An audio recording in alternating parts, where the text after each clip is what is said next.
بھائیوں اور دوستوں، آج میں آپ کو ایک چھوٹی سی کہانی کے ذریعے لائف کے بڑے گہرے اسباب اور بڑے قیمتی لیسن سکھانا اور یاد دلانا چاہتا ہوں۔ کہانی کچھ اس طرح ہے۔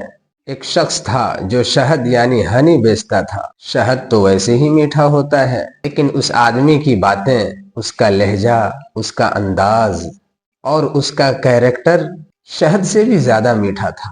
لوگ اس کے پاس آتے، ہنستے، باتیں کرتے اور خوشی خوشی شہد خرید کر اپنے گھر چلے جاتے۔ اس کی باتوں میں اتنی مٹھاس ہوتی تھی اور اس کے بول اتنے میٹھے ہوتے تھے کہ اگر وہ کبھی کوئی کڑوی چیز بھی دے دیتا تو لوگ اس کی باتوں کی مٹھاس میں اس کی دی گئی کڑوی چیز کی کڑواہٹ کو بھی بھول جاتے تھے۔ اب کہانی کا ایک دوسرا سین بھی دیکھیے۔ ایک بڑا بدمزاج اور اکھڑ طبیعتوں والا انسان تھا۔ چہرے پر تیوری، زبان پر سختی، بول میں کڑواہٹ اور دل میں حسد اور جلن تھا۔ وہ بھی وہی شہد کا کام شروع کرتا ہے، مگر اس کے چہرے پر نہ مسکراہٹ تھی، نہ زبان میں نرمی تھی، نہ باتوں میں مٹھاس تھی۔ دن بھر وہ آوازیں لگاتا، مگر ایک گاہک بھی اس کے پاس نہیں آتا۔ شام کو مایوس ہو کر وہ گھر چلا جاتا اور اپنی وائف سے جا کر کہتا، آخر میرے شہد میں کمی کیا ہے؟ میں دن بھر آواز لگاتا ہوں مگر لوگ میرے پاس نہیں آتے، کوئی گاہک نہیں آتا، میرا شہد خریدتا نہیں۔ اس کی وائف نے جواب میں ایک جملہ کہا، اور وہی جملہ اور وہی لائن، وہی سینٹنس پوری لائف کا سبق تھا۔ اس کی وائف نے کہا، کڑوے مزاج والے آدمی کا شہد بھی کڑوا ہوتا ہے۔ دوستو، یہ چھوٹی سی کہانی ہمیں بہت سارے لائف لیسن سکھاتی ہے۔ اس کہانی کا سب سے بڑا لیسن یہ ہے کہ اصل چیز اور اصل پونجی مال نہیں، انسان کے اخلاق اور کیریکٹر سے۔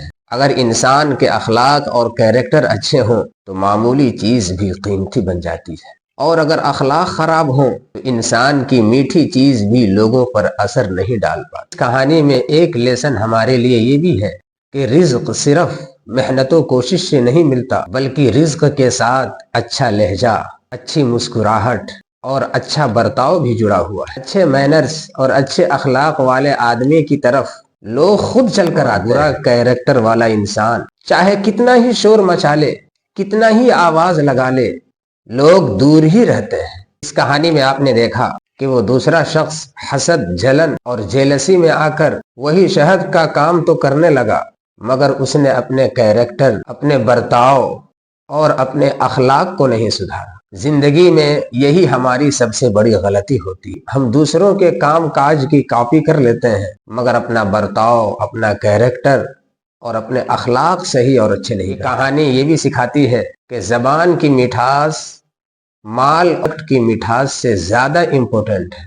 لوگ پروڈکٹ کو کم اور بولنے والے کو زیادہ خریدتے ہیں۔ اگر زبان میں مٹھاس ہو تو کڑوی بات بھی برداشت کر لی جاتی ہے، اور اگر زبان کڑوی ہو تو سچ بھی زہر لگتا ہے۔ یہ کہانی ہمیں یہ بھی سکھاتی ہے کہ اصل تعلیم، اصل پڑھائی، اصل ایجوکیشن وہ ہے جو انسان کے کیریکٹر اور رویے میں دکھے۔ جو شخص اچھے اخلاق والا ہوتا ہے وہ خود بھی سیکھتا ہے اور دوسروں کو بھی سکھاتا ہے۔ کوئی انسان بھی ڈریس، آواز یا مال و دولت سے بڑا نہیں بنتا، بلکہ اخلاق، کیریکٹر، صبر، برداشت اور نرمی سے بڑا بنتا ہے۔ یہ دنیا ہمیشہ اس انسان کو یاد رکھتی ہے جس سے مل کر دل کو سکون ملا ہو۔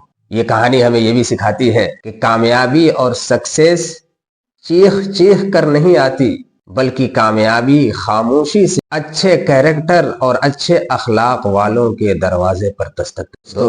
اپنا رویہ اور اپنے کیریکٹر سنوار لو، کیونکہ کامیابی کا راستہ بازار سے نہیں، کردار اور کیریکٹر سے نکلتا ہے۔ شہد کی مٹھاس کچھ دیر کے لیے ہوتی ہے، مگر اخلاق اور کیریکٹر کی مٹھاس دلوں پر ہمیشہ رہتی ہے۔ اگر لوگ آپ سے دور ہو رہے ہیں تو اپنے مال کو نہیں، اپنے کردار اور اپنے کیریکٹر کو دیکھو، اپنے مزاج کو دیکھو، کیونکہ کڑوا انسان کبھی میٹھا اثر نہیں چھوڑتا۔ اپنا کاروبار نہیں، اپنے اخلاق چمکاؤ، اپنے کیریکٹر چمکاؤ، کامیابی خود تمہارے پیچھے آئے۔